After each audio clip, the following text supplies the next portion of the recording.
There's something you need to know before you pick up that postcard. Something you'll wish you never did.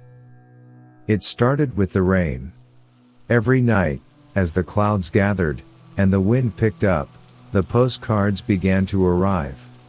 One after the other, with no return address, no name, just words that shouldn't have been written.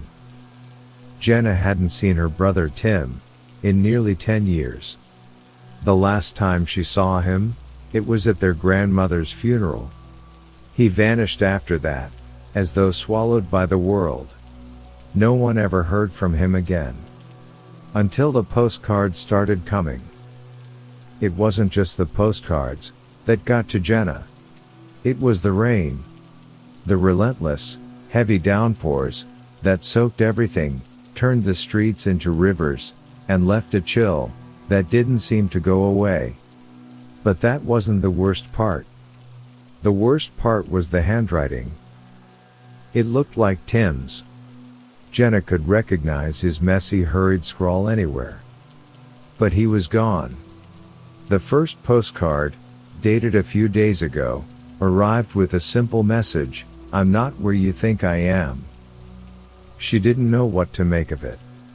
It had been years since she'd even thought about him, but now, it felt like he was there, watching her.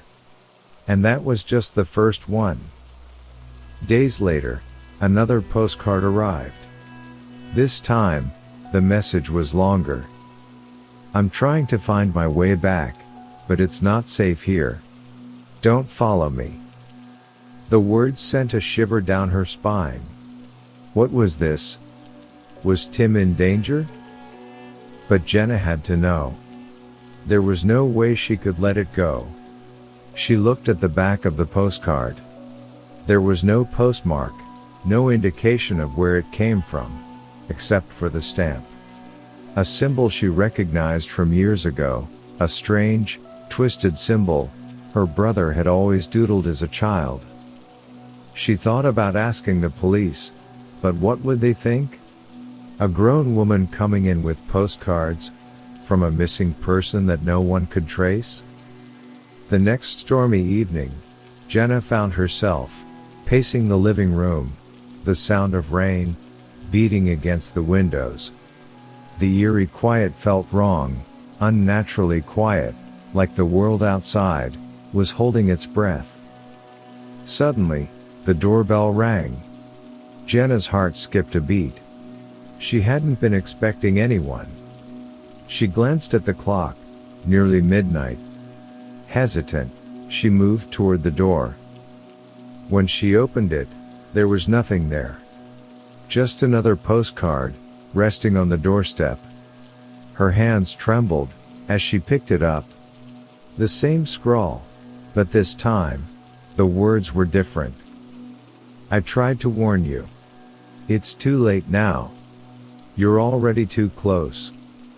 Jenna's mind raced. Too close to what? What had he meant? And then, through the foggy window, she saw something, someone, moving in the shadows, outside her house. She froze. Was it Tim? No. It couldn't be. She didn't want to believe it. But the figure, tall and thin, was unmistakably familiar. With a surge of panic, she grabbed her phone and dialed the only number she knew she could trust.